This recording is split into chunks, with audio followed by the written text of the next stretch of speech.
Tomorrow's news today. The inheritance. When Derek Whitman got the call that his Uncle Harry had passed, he didn't feel much. He hadn't seen the man in years. Henry had been a recluse, one of those eccentric country dwellers people in town swapped rumors about. Some said he was brilliant. Others whispered he was cursed. All Derek knew was that Henry lived alone, and now Derek, his only living relative, was the sole heir. The house was nothing like Derek's city apartment. It squatted at the edge of an endless stretch of pines, 2 stories of peeling white clapboard, shutters hanging crooked like tired eyelids. The nearest neighbor was half a mile away. When Derek first pulled into the gravel drive, the air felt heavier, as though the woods themselves leaned in to listen. Inside, the house was musty and strangely intact. Dust lay thick, but everything was neatly arranged.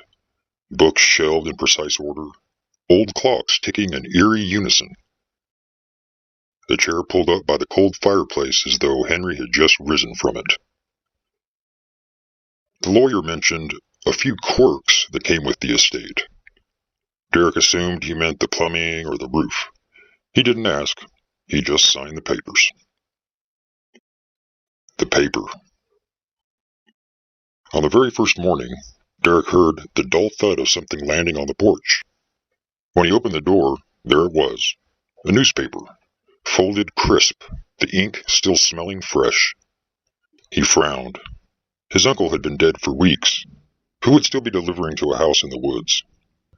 The masthead was for a small local paper Derek had never heard of. He leafed through it with idle curiosity until he reached the obituary section. One name leaped out at him. Laura O'Connell, 43. Date of death, September 12th. But today was September 11th. He chalked it up to a typo, but when Derek checked the news online the next night, there it was. Woman killed in highway crash, Laura O'Connell, exactly as the paper had said. By the third morning, Derek's hands trembled as he opened the paper. The obituaries were different names, different deaths, always marked with tomorrow's date. And every evening, the deaths came true. The test.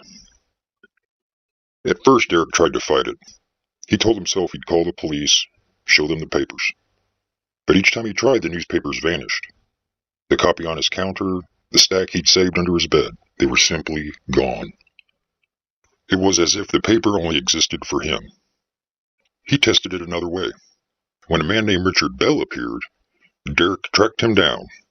He called, frantic, warning him not to leave the house the next day. Richard laughed nervously and promised he'd be careful. The next evening, local farmer found dead in barn fire. No matter what Derek did, the deaths happened. And then a new thought crept in. If he couldn't stop the deaths, maybe he could use them.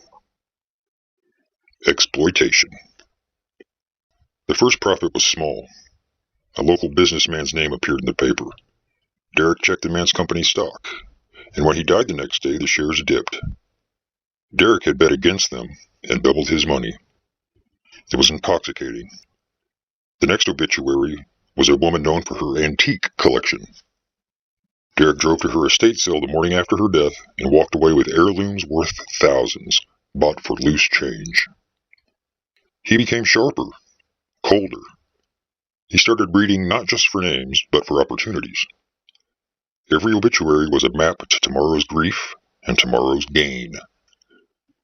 At bars, he inserted himself into conversations with newly bereaved relatives, playing the kind, sympathetic stranger. Sometimes he walked away with a new contact, sometimes with information that would pay off later. But the more he profited, the stranger the house felt. Clocks ticked out of sync at night, and sometimes when Derek passed the old armchair by the fireplace, he swore he saw a faint indentation of someone sitting there watching. Addiction. Soon Derek couldn't imagine life without the paper. He waited on the porch at dawn like a gambler awaiting results. Some mornings he tore through their pages before the dew had dried. But alongside the thrill grew something else. Fear. He noticed the obituaries were widening. They weren't just local anymore. They were statewide, then nationwide. Each day, dozens of deaths from towns and cities Derek barely knew. The sheer scope was overwhelming. And worse, sometimes the paper printed names Derek recognized. Old classmates, former co-workers, a woman he once dated. It was as though the circle of death was tightening around him. His own name. The morning it happened, the sky was pale and heavy with clouds. Derek opened the paper with jittery anticipation, expecting another stranger's fate. But his eyes froze. Derek Whitman, age 34. Date of death, October 19th. Tomorrow. His hands shook so violently the paper slipped from them. He laughed at first, a dry, broken sound. A joke. A hallucination. But the letters stayed fixed, clear as day. For the first time in weeks, Derek didn't feel greedy. He felt terrified. The fight against fate. He spent the day preparing. Every window was nailed shut, doors barricaded. He unplugged appliances, emptied the medicine cabinet, removed every knife and rope. I'll just wait it out, he muttered. One day, just one day. The hours dragged like lead weights. The house creaked endlessly.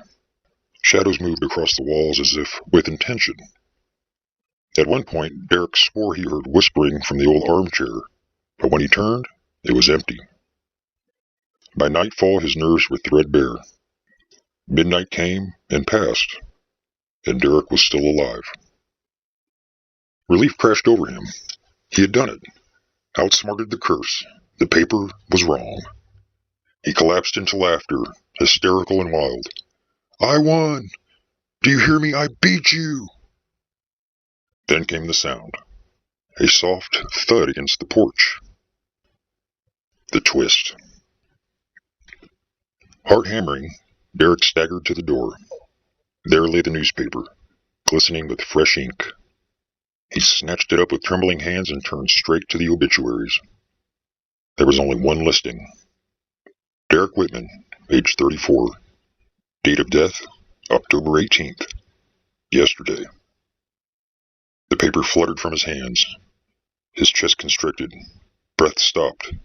And the last thing he heard was the faint creak of the old armchair, as though someone had just risen to greet him. Epilogue. The next morning, the paper landed neatly on the porch as always. Derek's name was gone. The obituary section was full of new names. Tomorrow's dead.